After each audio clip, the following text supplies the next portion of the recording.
Hai, perkenalkan nama saya Mutholib Syekh Maulana.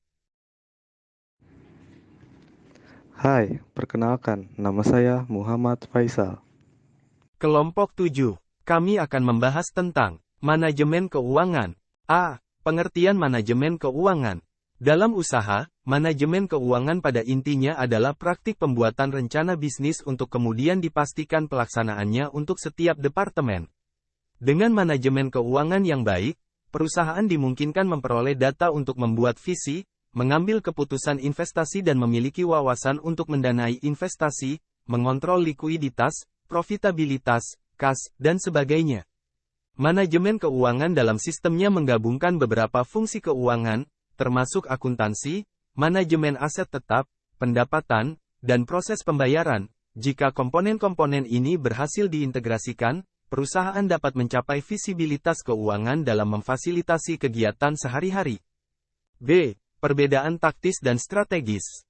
Perbedaan manajemen keuangan taktis dan strategis. Manajemen keuangan tingkat taktis mencakup prosedur yang mengatur cara kita memproses transaksi harian, menutup keuangan bulanan, membandingkan pengeluaran aktual dengan uang yang dianggarkan, serta memenuhi persyaratan auditor dan pajak. Sementara itu, manajemen keuangan strategis termasuk kegiatan perencanaan dan analisis keuangan, perencanaan investasi oleh para pemimpin keuangan dengan menggunakan data, menemukan peluang, hingga membangun perusahaan yang tangguh. C. Peran. Mengapa manajemen keuangan itu penting? Sebelumnya, kita perlu memahami 3 pilar tata kelola fiskal yang sehat. 1.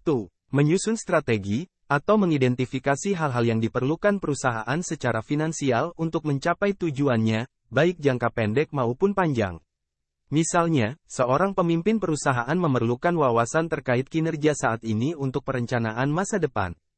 2. Mengambil keputusan, atau membantu pemimpin bisnis dalam memutuskan cara terbaik dalam melaksanakan rencana lewat penyediaan laporan keuangan terkini dan data-data yang relevan. 3. Mengontrol atau memastikan kontribusi setiap departemen yang ada pada visi dan operasi perusahaan sesuai dengan anggaran dan sejalan dengan strategi. Nah, ketiga pilar tersebut dapat tercapai melalui manajemen keuangan yang efektif. Sebab, setiap karyawan tahu arah perusahaan dan dapat melihat kemajuan. D. Tujuan. Berikut beberapa tujuan manajemen keuangan. D. Tujuan. Memaksimalkan keuntungan dengan memberi wawasan. Contohnya, wawasan terkait kenaikan biaya bahan baku yang dapat memicu kenaikan harga pokok penjualan. Melacak likuiditas dan arus kas untuk memastikan bahwa perusahaan punya cukup uang untuk memenuhi kewajiban. D. Tujuan. Interaksi yang efektif dengan investor dan direksi. Tujuan ini tentu dapat dicapai dengan penerapan prinsip manajemen yang efektif untuk struktur keuangan perusahaan. Manajemen keuangan memiliki 4 lingkup yaitu 1. Perencanaan bidang ini menugaskan manajer keuangan untuk memproyeksikan banyak uang yang akan dibutuhkan perusahaan untuk mempertahankan arus kas positif, mengalokasikan dana untuk menumbuhkan, menambah produk, atau layanan baru, mengatasi kejadian tak terduga, dan membagikan informasi itu dengan rekan bisnis. 2. Mengelola dan menilai risiko bidang ini melihat manajer keuangan sebagai penilai dan pemberi kontrol kompensasi untuk berbagai risiko, termasuk risiko pasar, mempengaruhi investasi bisnis, pelaporan, dan kinerja saham. Mungkin juga mencerminkan risiko keuangan khusus untuk industri, seperti pandemi yang memengaruhi restoran atau peralihan retail model langsung ke konsumen. Risiko kredit, contohnya, efek dari pelanggan tidak membayar tagihan mereka tepat waktu dan dengan demikian bisnis tidak memiliki dana untuk memenuhi kewajiban. Ini dapat mempengaruhi kelayakan kredit dan penilaian, yang menentukan kemampuan untuk meminjam pada tingkat yang menguntungkan bagi perusahaan. Risiko likuiditas, tim keuangan harus melacak arus kas saat ini, memperkirakan kebutuhan uang tunai di masa depan, dan bersiap untuk membebaskan modal kerja sesuai kebutuhan. Risiko operasional, ini adalah kategori umum dan baru bagi beberapa tim keuangan. Misalnya, ini bisa termasuk risiko serangan siber dan pertimbangan pembelian asuransi keamanan siber, pemulihan bencana dan rencana kelangsungan bisnis, dan praktik manajemen krisis yang dipicu jika seorang eksekutif senior dituduh melakukan penipuan atau pelanggaran. 4. Prosedur manajer keuangan. Dalam bidang ini, menetapkan prosedur terkait cara tim keuangan memproses dan mendistribusikan data keuangan, faktur, pembayaran, dan laporan dengan aman dan akurat. Prosedur yang tertulis. Berikut ini prinsip-prinsip manajemen keuangan. 1. Konsistensi kebijakan sistem dan keuangan dalam perusahaan haruslah konsisten di setiap saat. Meski begitu, ini bukan berarti sistem keuangan tidak boleh disesuaikan saat ada perubahan pada internal perusahaan. Pendekatan yang tidak konsisten pada manajemen keuangan adalah suatu pertanda bahwa ada manipulasi. 2. Akuntabilitas adalah kewajiban moral atau legal. Tidak cenderung pada individu, grup, atau organisasi tertentu atas hak milik yang diberikan kepada pihak ketiga sebagaimana yang telah digunakan. Terdapat kewajiban operasional, moral, dan legal bagi perusahaan untuk menjelaskan seluruh keputusan dan tindakan yang telah diambil. Berikut ini transparansi. Transparansi, seperti yang kita ketahui, perusahaan punya kewajiban terkait transparansi.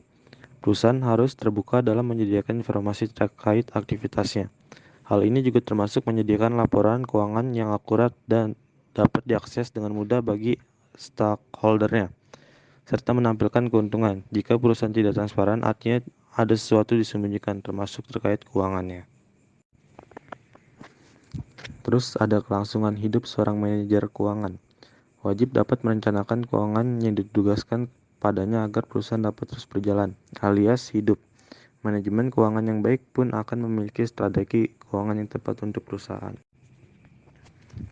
Selanjutnya ada standar akuntansi. Setiap perusahaan haruslah memiliki sistem akuntansi yang sama. Sistem ini pun harus diberlakukan, artinya semua akuntan secara internasional dapat memahami dan mengerti sistem akuntansi yang sama ini. Pengelolaan ini adalah prinsip yang sangat umum untuk berbagai hal dalam manajemen akuntansi.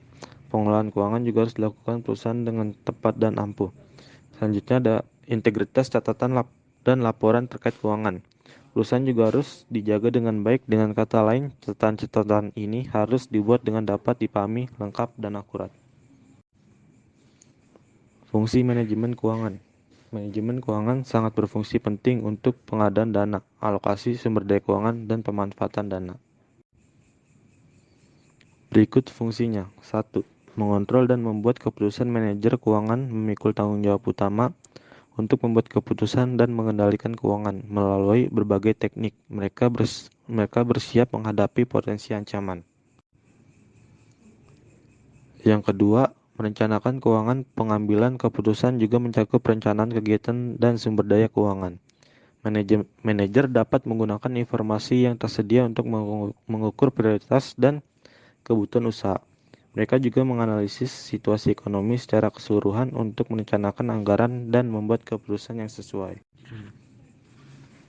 Yang keempat, mengelola arus kas. Manajer memiliki tanggung jawab untuk memastikan pengelolaan kas. Dengan kata lain, mereka perlu memastikan bahwa organisasi mampu memenuhi biaya operasional dan keadaan darurat. Ini dilakukan dengan memeriksa apakah bisnis memiliki modal kerja dan arus yang cukup. Yang keempat, mengelola arus kas. Manajer memiliki tanggung jawab untuk memastikan pengelolaan kas. Dengan kata lain, mereka perlu memastikan bahwa organisasi mampu memenuhi biaya operasional dan keadaan darurat. Ini dilakukan dengan memeriksa apakah bisnis memiliki modal kerja dan arus yang cukup. Yang kelima, mengakuisisi dan melakukan merger. Sebuah perusahaan dapat mengambil giliran strategis kritis untuk mempertahankan relevansi di pasar yang kompetitif. Bisnis dapat berkembang dengan mengakuisisi bisnis baru atau melalui merger. Ketika mereka masuk ke bisnis baru, keputusan semacam itu berkaitan dengan penilaian sekuritas yang kompleks dan manajer keuangan adalah orang yang mengawasi proses tersebut. Yang keenam, ada penganggaran modal. Penganggaran modal mengacu pada keputusan yang melibatkan investasi dalam saham atau obligasi, antara lain membangun pabrik baru dan membeli peralatan baru. Manajer keuangan perlu mengidentifikasi peluang dan tantangan sebelum perusahaan memutuskan untuk menginvestasikan sejumlah besar modal.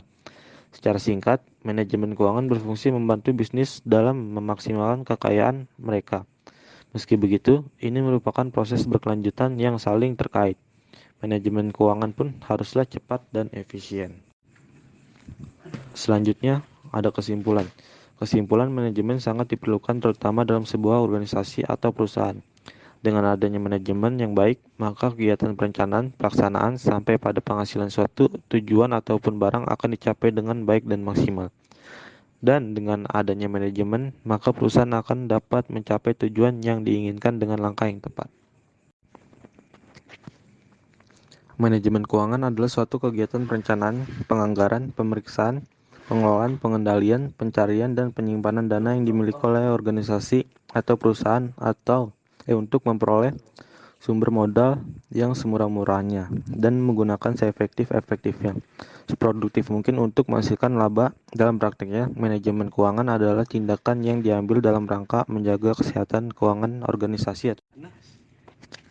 Kesimpulannya, untuk itu dalam membangun sistem manajemen keuangan yang baik, perlulah kita untuk mengidentifikasi prinsip-prinsip manajemen keuangan yang baik. Keputusan keuangan yang diambil oleh manajer keuangan, yaitu keputusan investasi, keputusan pendanaan, dan kebijakan dividen, dimaksudkan untuk meningkatkan kemakmuran pemilik perusahaan. Ini ditunjukkan oleh meningkatnya nilai perusahaan atau harga saham bagi perusahaan yang go public. Teori keuangan yang mendasari keuangan perusahaan telah dan selalu berkembang. Di samping banyak teori yang telah diterima kalangan bisnis dan akademik, tidak kurang pula berbagai konsep yang masih mengundang perdebatan. Karena itulah, teori keuangan dapat dikatakan sebagai disiplin yang selalu mengalami perubahan. Karenanya, kita perlu bersikap terbuka atau open mind dalam mempelajarinya.